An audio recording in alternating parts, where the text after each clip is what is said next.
Bien, bonjour à toutes et à tous. Dans le cadre de la culture sociétale, je vais vous parler de quelque chose de rare, et je pèse mes mots, parce que ça concerne Alphonse Daudet. Alors, je pense que tout le monde connaît, ou à peu près Alphonse Daudet, au moins pour le nom, et que ça lui évoque les lettres de Montmoulin.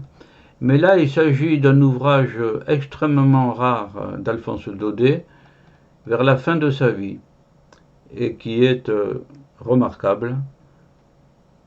C'est de cela dont je vais vous parler. Alors, voici le portrait d'Alphonse Daudet jeune, les cheveux qui retombent de part et d'autre, le poète quoi. Note de littérature sur un livre d'Alphonse Daudet, La Doulou. La Doulou, en provençal, c'est la douleur.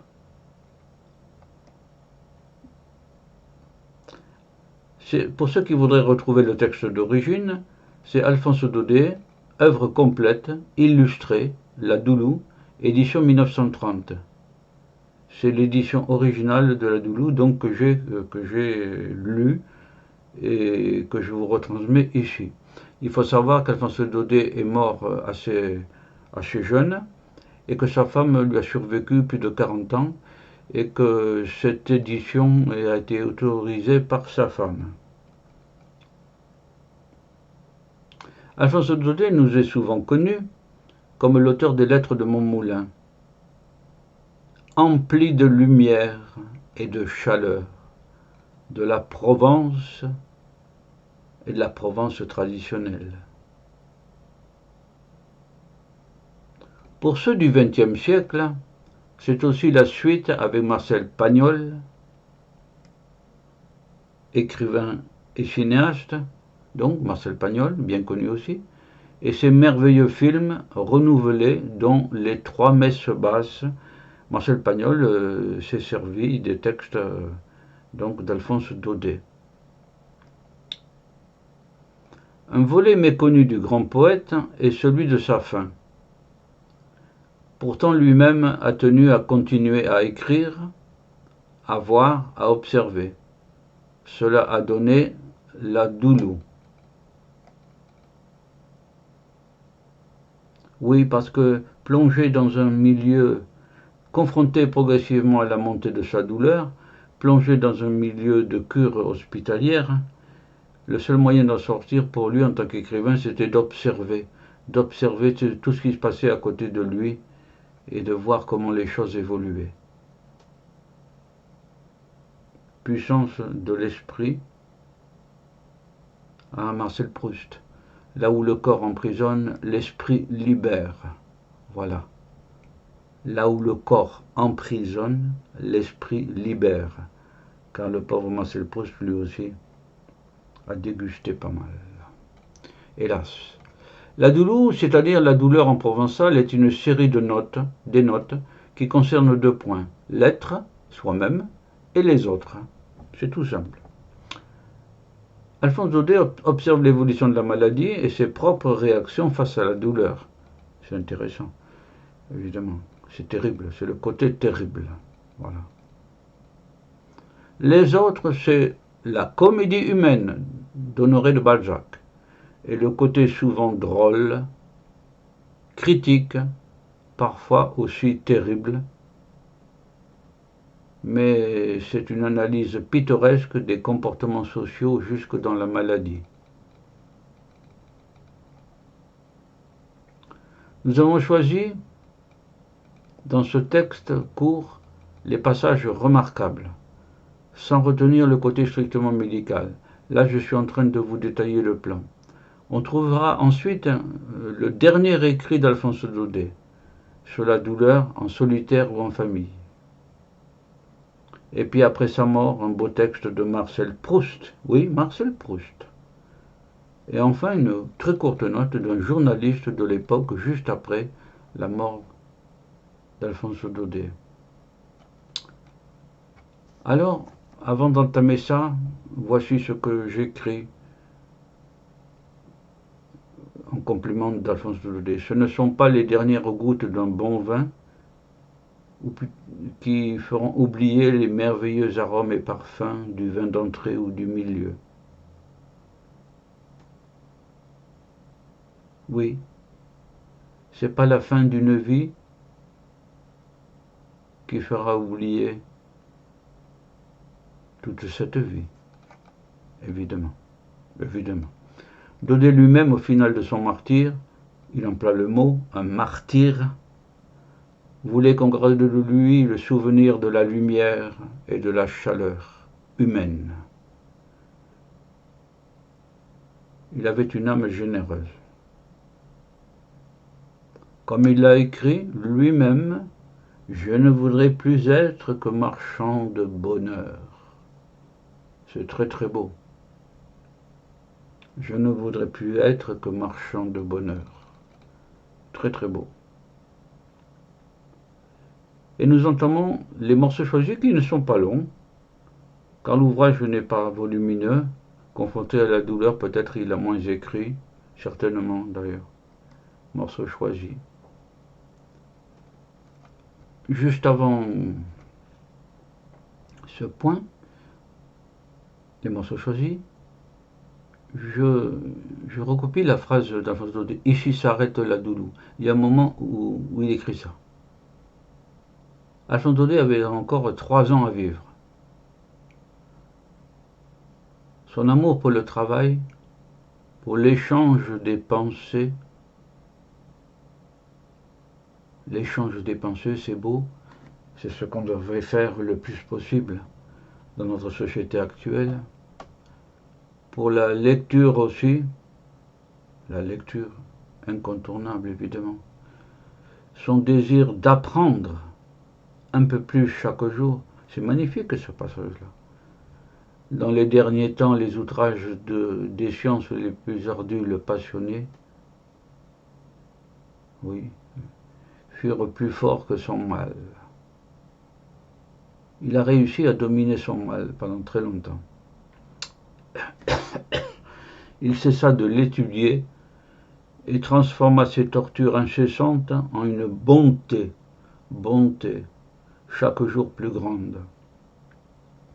Cette bonté effective et soudaine qui lui faisait dire à la fin la phrase que je vous ai dite, je ne voudrais plus être que marchand de bonheur.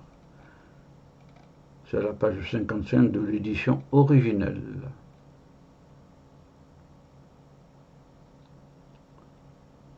Alors, sous la rubrique Bonnes Sœurs, quand il y avait des bonnes sœurs, chez les dames, il y avait une partie, ça se passait dans un sanatorium, et il y avait des piscines avec de l'eau, donc, et un jour, il est rentré une vieille sœur. Vous remarquez le style court, précis, concis d'Alphonse Daudet. Chez les dames, bonne vieille sœur. Pas baignée depuis 50 ans, dit-elle en entrant. J'ai coutume, en tant qu'écrivain aussi, de rajouter que un jour Alphonse Daudet a vu rentrer une religieuse, costaud d'ailleurs, assez forte, qui, quand elle s'est aperçue qu'il y avait des piscines, a dit « Jamais, jamais vous ne me ferez baigner, je ne me suis pas baigné depuis 50 ans ». Il faut dire que pendant tout le 19e siècle, la médecine a interdit de prendre des bains, l'eau étant réputée corrosive. Elle abîmait la peau.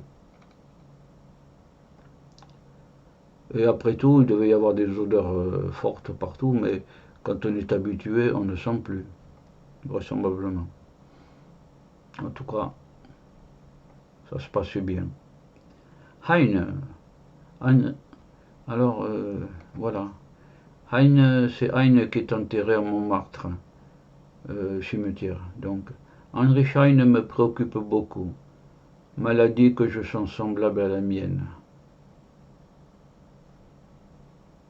Je ne peux pas dire plus, il faudrait un spécialiste d'Alphonse Daudet pour explorer les relations avec le grand poète allemand Heinrich Heine, qui a passé beaucoup de temps à Paris. Isolement, effroi. Voilà un mot chargé de sens. Cœur serré. Contact avec la vie si dur depuis mon isolement dans la douleur. on est seul à souffrir. Isolement de la douleur.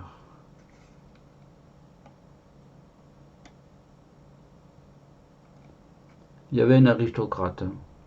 Les campagnes du baron de X, élégant, cervelle vide, récit mondain, va à la messe avec son valet de chambre.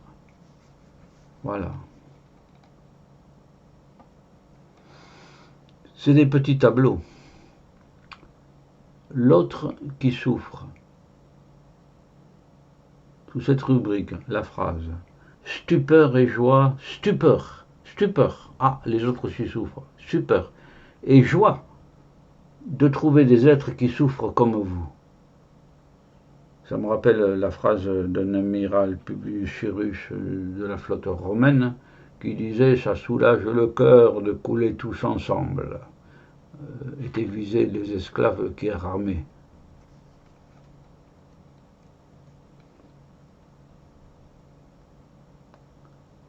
Joie de trouver des êtres qui souffrent comme vous. Vous êtes moins seul.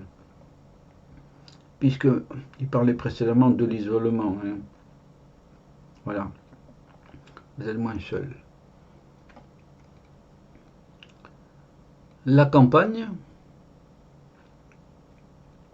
Xavier Aubrier s'indignant que l'on ne s'occupe pas de lui. Moi, dit Alphonse Daudet, je voudrais être seul 1 an à la campagne, ne voir personne que ma femme, et les enfants venant tous les 8 jours. Page 27. Xavier Aubrier était un écrivain contemporain de Daudet et mort d'une maladie de la moelle épinière. Qu'est-ce qu'il y a comme maladie? Je reste poli. La douleur à la campagne. Voile sur l'horizon. C'est le poète là. Voile sur l'horizon. Ces routes, ce joli tournant n'éveille que l'idée de fuite. S'évader. Échapper au mal. C'est terrible. Là, il en arrive à un point où la douleur devient insupportable. Il trouve quand même la force d'écrire. Hein. Voile sur l'horizon. Voile gris, noir. La fuite. Échapper. Voilà ce que signifie la campagne. Douloureuse. La façon dont la mort fauche. Il a vu des gens mourir à côté de lui. Habile façon dont la mort fauche fait ses coupes, mais seulement des coupes sombres. Les générations ne tombent pas d'un coup. Ce serait trop triste, trop visible. Par bribes, le pré attaqué de plusieurs côtés à la fois. Il compare ça évidemment à la manière dont on coupait l'herbe, on l'a fauché. Le pré attaqué de plusieurs côtés à la fois. Un jour l'un, l'autre quelque temps après.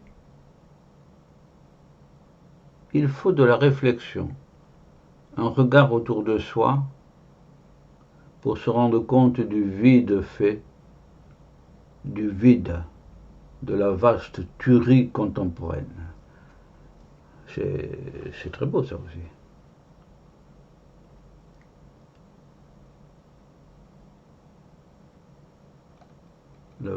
La vaste tuerie contemporaine. Il ne parle pas encore de la guerre de 14-18 là, hein. Il est avant. Il parle de la mort ordinaire.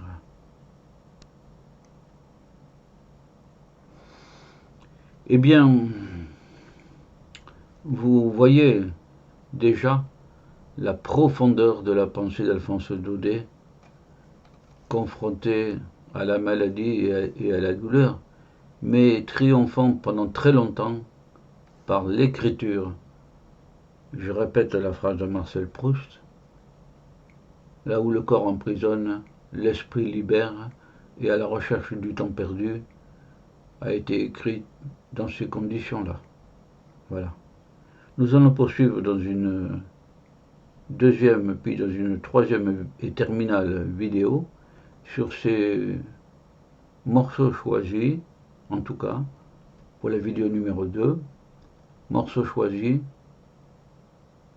Et après nous verrons le dernier texte d'Alphonse Daudet, un dialogue entre deux malades. Voilà. Au revoir à tous et à toutes.